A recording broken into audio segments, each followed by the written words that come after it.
Welcome, Exiles, to a build based around damage mitigation. This build may have you asking, has science gone too far? The law of the land states more HP equates to a tankier build, so how can this thing at less than 4k HP exist and look you in the eyes declaring it's more tanky than a build with 2 times, 3 times, even 4 times the EHP? It all comes down to one thing: damage mitigation. Now this build features layers of mitigation, but the shining star that takes it from pretty good to a steel-clad titan is Transcendence, a keystone that is mostly gone unloved and underappreciated.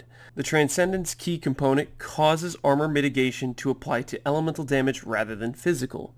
Now first, let me explain why armor mitigating elemental damage is strong. Normally, if you get hit with 8,000 fire damage with 75 all res, you would take 2,000 fire damage. But say you have 50,000 armor, which this build does, the 2,000 damage would be reduced by up to 70%, effectively making an 8,000 damage hit only hit you for 600 damage. This effectively mitigates more damage than having even 90 max all fire res would have. And Transcendence applies to all elemental damage types, not just fire.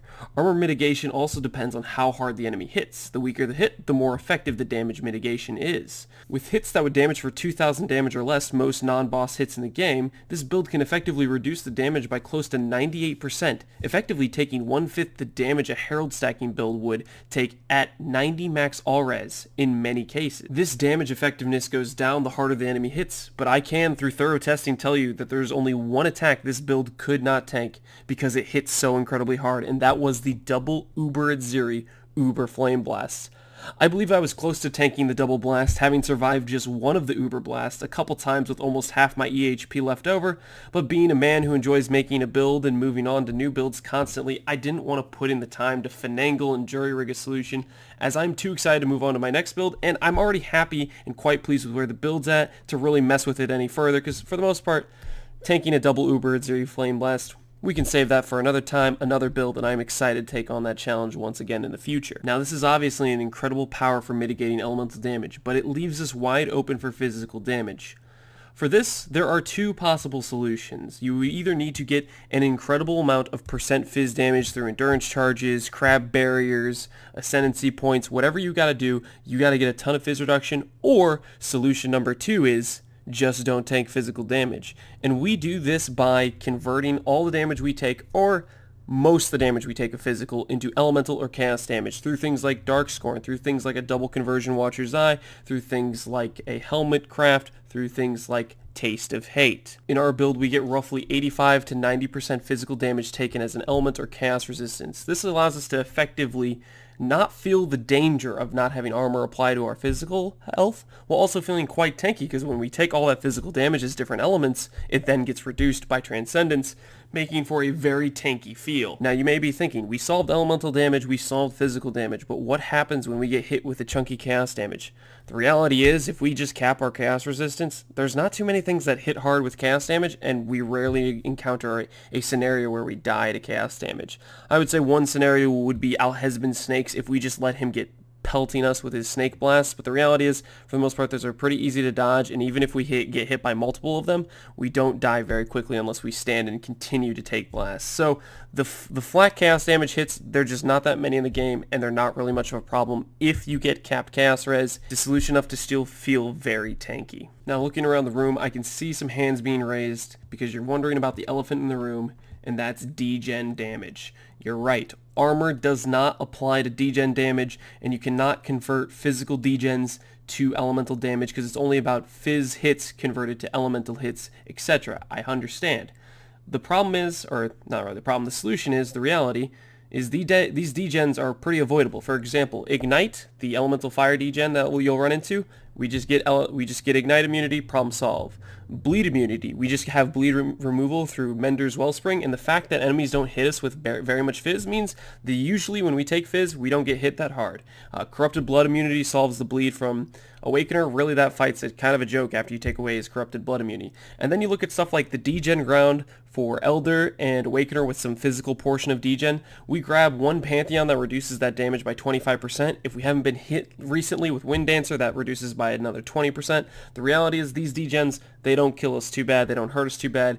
You can be stuck in it for a little bit and dash out and you'll survive. It's scenarios where I'm purposely trying to get hit by a bunch of damage and then stand in the Shaper Beam where I come close to dying, or sometimes I have died because I don't really react. The reality is this stuff is going to be avoidable when you're actually playing the character, and I don't believe it's really that much of an issue. Now let's take some time to get into the nitty-gritty of the gear, the passives, and everything else. So to start off with gearing, I know big questions people always ask is how much does it cost? I'd say for this build, I probably put this gear together with around 20x, back when X was like 75, 70 chaos, something around then, so I don't know if X price will vary. Point is, I put this together for about 20x. I would say you could get a scuffed version going for something like 5x. You don't necessarily have to have a darkscorn. You don't necessarily have to have a bow additional arrow, drill neck. You don't necessarily need pretty decent gloves like these. You don't need awakened gems, stuff like that. 15x went solely into stuff that gives us more damage, and if you want to drop that damage and get this build together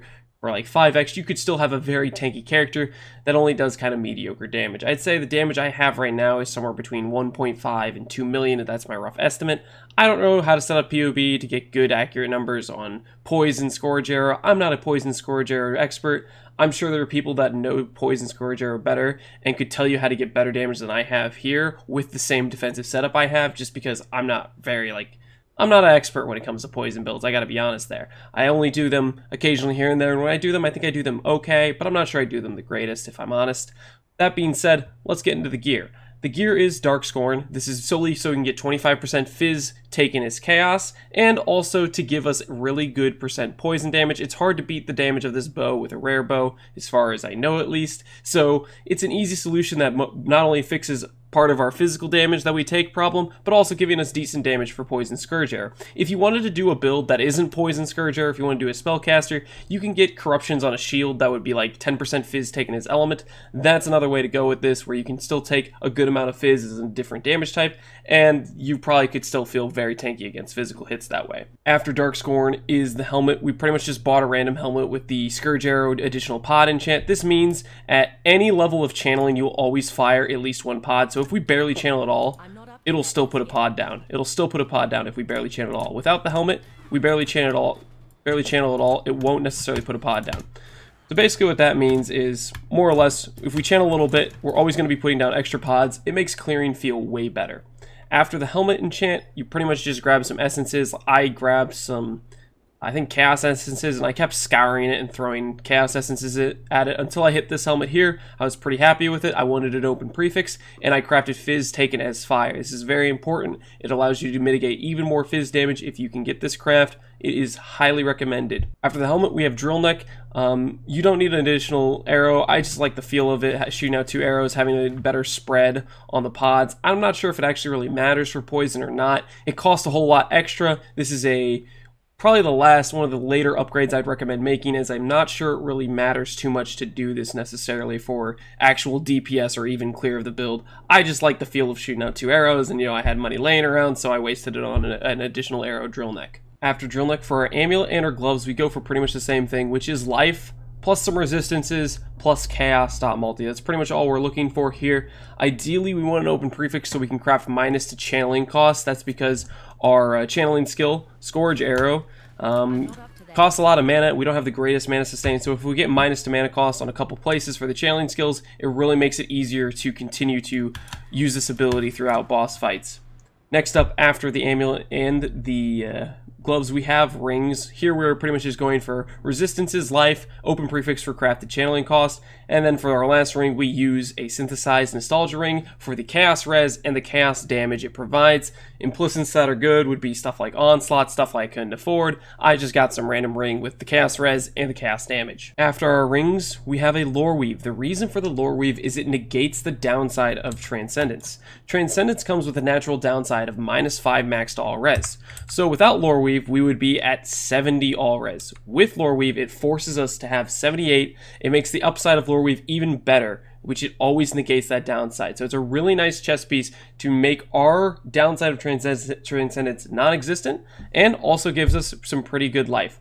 The other upside or other choices you have is getting full phys to elemental conversion. Say if you use something like a lightning coil or a random essence of horror chest, stuff like that, you can get to 100% phys conversion, but you have the downside of being at 70 max all res instead of 78. I haven't tested how this feels, but generally I would imagine you need to get a much higher armor number for it to feel the same damage mitigation wise against elemental damage. After Lore Weave, looking at our belt, we are simply going for life, chaos res, reduced flask charges used, and then if we can craft it, flask effect duration. You'll notice here on our gear there's a lot of places where we pick chaos res. It's very important to get it. To get capped chaos res, it's going to be one of our weakest categories. If we don't have it capped, we will really start to feel our 3.5k HP build. With capped chaos res, it really feels fine. It really feels tanky if you cap the chaos res. Last but not least, we have life and resistances on our boots with an open prefix, so we can craft movement speed and chance to gain onslaught on kill. This is a betrayal craft. You get this through unveiling boots that you picked up from betrayal monsters that have a veiled mod on them. Now that we've gone over gear, let's go over flasks real quick. To start off with, we have Quicksilver movement speed. This is simply to give us a ton of movement speed, a very feel good, feels right movement speed during maps. You'll see when we don't have it, we have 15% movement speed. When we have our Quicksilver, we go all the way to 136. It's a very feels good movement speed. That mixed with dash, really quite a mobile build. Feels a lot faster than many other builds I play. After Quicksilver, we have Jade's Flask, which gives us armor and increased duration, and it gives us 3k evasion. This is the basis of pretty much all of our flat evasion. We are then using iron reflexes to convert all the evasion from the Jade Flask to armor. This way, our percent evasion stats can give us a bonus to our percent, or the amount of armor we end up with. So this, plus the percent evasion from our hybrid flask here, results in us having both these things up, and then our armor goes all the way to 29k from what it was originally, which was something around 4k. Now you may be thinking 30k, you were mentioning you had 50k armor in the video. The reality is this is 39 or 29,000 with Wind Dancer. Wind Dancer gives us 40% less evasion. It basically cuts the number we should have in half. But that only lasts until we get hit. We're going to get hit instantly, and on the first hit, it will become, rather than 40% less evasion, it'll become 20% more evasion. So it multiplies the number we have, 29,000, pretty much by 2, and then multiplies it by 1.2 again. So that's why we get over 50k armor from the build, even though normally you'll see it at 29k when we're just in our hideout, when we're not taking any hits. After the Jade Flask is Coralitos. This flask is huge for damage. It can give a massive amount of poison duration. With the amount of effect we have on flasks, this gives us close to, I think, 130, 140 almost poison duration, especially if you get a good roll. We went with 69 because, you know, nice. And after that, we have Taste of Hate, a vital component to the build that gives us almost 35 to 45% phys taken as cold, and then reduces that cold by 40% less damage taken. It is massive, and really, it's a great flask. Now, last but certainly not least is our hybrid flask. Now, why do we use a hybrid flask? It's simply put, our anointed passive is Hardened Scars. This is one of the ways you get Fortify in a bow build without being a champion. Hardened Scars allows you to have Fortify during a life flask. So when we have this life flask going, you'll see here, we pop it, we have 8 seconds of Fortify. That's roughly how long our flask is. Once our flask runs out, our Fortify runs out. Now, we have two choices here. We can use Foreboding, or we can use Enduring. If you get a no regen mana map, you can throw in Enduring, and this will give you perfect sustain. And the downside of Enduring is it lasts less time. So normally I like to use Foreboding because it has a faster life recovery rate and it lasts longer. It lasts 5 seconds, whereas Enduring lasts 3.5. Pretty much what I'd recommend is get this flask with percent evasion, Enduring, or percent evasion and Foreboding, which is the 66% increased amount recovered. Mana recovers instantly at the end. Both of these will result in you having Fortify for the entire duration of the flask. One just lasts longer, it's better for uptime, whereas so I'd recommend using this Foreboding in most cases. Unless you hit a no regen map, you can pop this in and it'll feel great. Now that we've gone over flask, let's go over gem links. To start off, gem links, Scourge Arrow. I should mention this, Anomalous Scourge Arrow is, I don't know if it's that much better than other Scourge Arrows, but I think it is by a decent margin, or a little bit of a margin. I'm not sure. The point is, what it does is, with 20% quality, it gives 2 additional thorn arrows to the pods, so you'll see each spore pod fires 11 instead of 9. That's the upgrade here, versus I don't know what the other qualities do.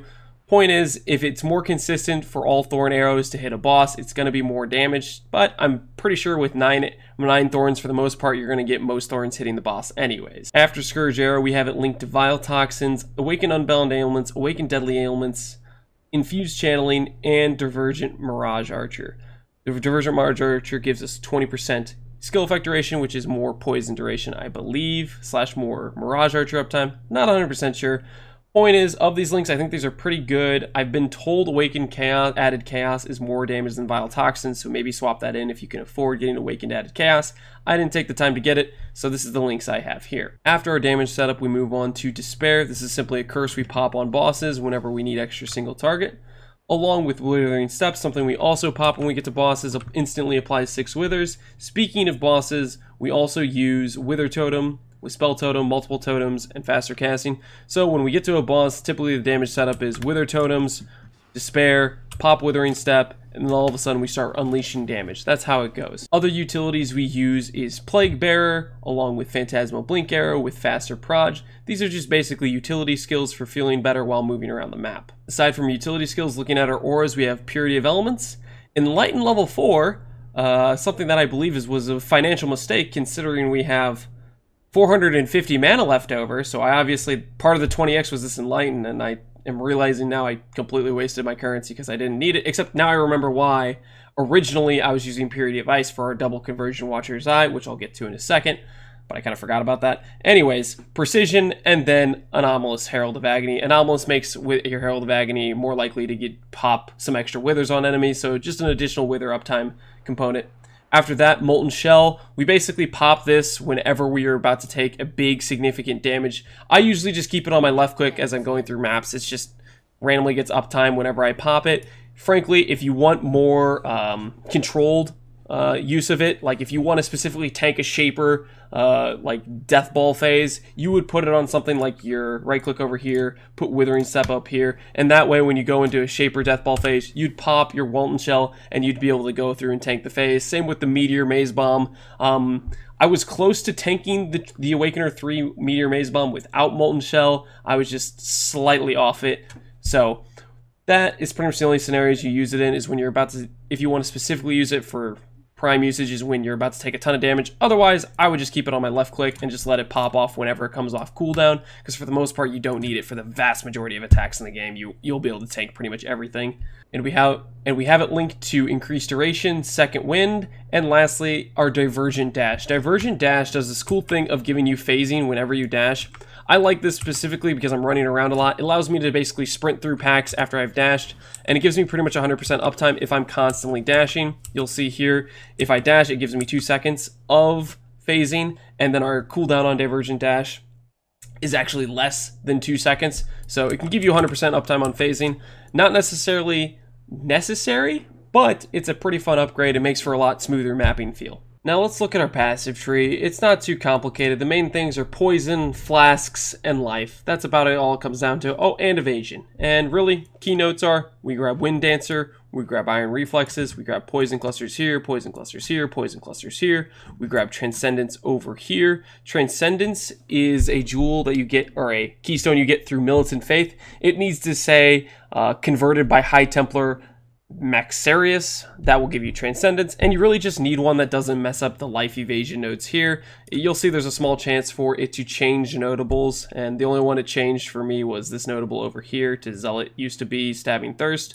For the most part, just any jewel with Maxarius is probably not going to brick your nodes over here, because all we really care about is Revenge of the Hunted. Frankly, there's a chance we could go for Method of Madness, but we just didn't take the time to do it, or we didn't spend the passives to do it. You'd have to drop some nodes somewhere else to get those if you really wanted to. I didn't take the time to check or figure out in PoB if it was worth it or not. That's just another option. Looking at our clusters, the ideal cluster was Unholy Grace plus Unwavering Evil plus Dark Ideation. This allowed us to get Unwavering Evil and Unholy Grace on the travel passives, as well as we got Flask nodes here, which with Distilled Perfection gives us faster effect duration. With Spike Concoction, we get a lot of Flask effect. Then we have Distilled Perfection again for more flask effect duration. And lastly, we have Mender's Wellspring. This gives us removal of bleed whenever we use our hybrid life flask, as well as additional charge gain for that life flask. With our other cluster, we got Unholy Grace again with Overwhelming Malice. This gives us Unholy Might here and there, which is nice for extra damage. And then for our damage clusters, we went for Low Tolerance. This is a very feels good node while clearing a map, along with things like Brood for Potency a couple times, so that way we could cap out our charges gained to 100%. We only had 80%. If we got 10% twice, we got all the way to 100%. It made for a very feels good flask sustain. The reality is, if you're fine with the 80% flask charges gained, and you don't feel like you need this extra 20% for just one extra flask node or flash charge per cycle of Pathfinder flash charges, you really can go for something like Circling Oblivion here and up the damage quite a bit more with something like those nodes. Also, for our other node, we went for Steady Torment for poison duration and damage over time multi for poisons. I believe that pretty much covers the passive tree here. One last thing I should mention is our Watcher's Eye. This is how we get about 20% phys conversion of the build. If you can get a double Purity of Elements, that's ideal, but it's not the end of the world if you get Purity of Elements and Purity of Fire, or Purity of Elements, Purity of Lightning, or even Purity of Fire, Purity of Lightning. Really, if you just need 20% phys converted to an element, and you can get a Watcher's Eye. Originally, I had one like this, which is right here, which had phys taken as cold and lightning taken as, or phys taken as lightning from Purity of Ice. So this is something that's still perfectly doable. The reality is we have almost 35% mana left over right now. You can still get this in the build. The big thing you'll probably have to change is maybe de-level your precision a little bit. We're over-capped on accuracy. We have over 4K. The reality is we could de-level this. That would free up some more mana. And you might need an Enlighten 4, you might need an Enlighten 3, not 100% sure, but the reality is you'll be able to fit in a Purity of Ice along with your Purity of Elements, Herald of Agony, Precision setup. For Pantheon, we take Solaris for the main reason of getting 8% reduced elemental damage taken if we haven't been hit recently. This is a real nice combination with Wind Dancer. When we have less armor, we will have Wind Dancer, and this help reduce the damage. We get hit, then we'll have way more armor, which will then be a lot more mitigation for elemental damage that will make us not feel so bad when we don't have Wind Dancer and don't have that damage reduction up. It also makes it so if we take a crit strike recently, we can't take crit strikes in the future, which means we can't just get hit by 50 lucky crits in a row and die. We get hit by one crit, and we would get hit by 49 more crits, but instead we can't take those because we took a crit recently. This is extremely nice defensively. Also, we take Soul of Ralakesh. This is to make us immune to blind, immune to maim, and it also makes it so we take 25% reduced physical damage, which is huge for phys damage, ground effects, or if we get hit by a small bleed, it reduces it by 25%, makes it us have an easier time reacting to press our life flask, which gives us removal of bleed. For this build, we also killed all bandits. Now that I've covered basically all the aspects of the build, one of the things I always usually forget for build guys is showing you an example of how the build looks clearing a map. So I'm going to do that right now with this peninsula. It's corrupted, unidentified. I think it had like chaos res and crit and maybe monster life on it. I kind of forget what the mods were. It doesn't really matter. The reality is this build can run all map mods, and it doesn't particularly matter what the mods are, if that makes any sense. It doesn't matter if it's reflect, it doesn't matter if it's no regen, it doesn't matter if it's less recovery rate, it doesn't matter if it's minus mac, it doesn't matter if it's double gain mods. The build can run it all, and it runs it all, frankly, pretty fine. I should start actually trying to clear to some extent, or focus on what it should be doing when I actually run the map. So we got an abyss and a breach, I guess. The reality is most monsters don't hit that hard compared to like big boss attacks, and those are the things that we mitigate the heaviest with the armor reduction of Transcendence. It's really a feels good type of playstyle. You'll see just there, I started degenning down. I think that's either a ground effect or a bleed. The reality is, even with 0% phys reduction, we have the 25% reduced phys damage taken over time, which makes a lot of that stuff not feel too bad, even with the low HP pool when we do occasionally get hit by bleeds. I had the mobs in that breach were those one dudes that like to hit you with small little bleeds here and there, and I think that's what I was experiencing when I was touching that. That was a detonate dead box. I don't know how much I stood off that, but again, didn't really feel it Most things we just don't really feel. That's just the reality of it, and it's a feels good life. I should probably go ahead and just do the boss. Hopefully this gives you an idea of what it looks like if you're clearing with this build. Poison proliferation is a very a nice feeling playstyle, if that makes any sense, because it basically takes any poisons you inflict and spreads them all around and makes it very good clear wise. If you don't hit every single monster, the monsters you hit next to those monsters will end up dying and causing them to go down. I definitely didn't do a good job at withering. I've been a little bit out of practice of playing this build because I was playing Crackling Lance all the day, so not exactly getting into my single target very well. But point is, that pretty much shows you what it looks like clearing a T16. I'm super tired. I hope I went through everything decently enough. The reality is when I try to make these guides late at night, after I've been streaming, after I've been doing other stuff, I'm not sure I really have my thoughts together that well, and I apologize for that, but I hope it's good enough that it gives you a good idea of how to make this build or how to use Transcendence in your own build. Say you want to make a tanky jug where you get a ton of phys reduction and you get a ton of armor and then you pretty much mitigate all the damage. Do something crazy, do something for yourself, make a cool build, and I will see you guys later. I hope you enjoyed it. Have a good one.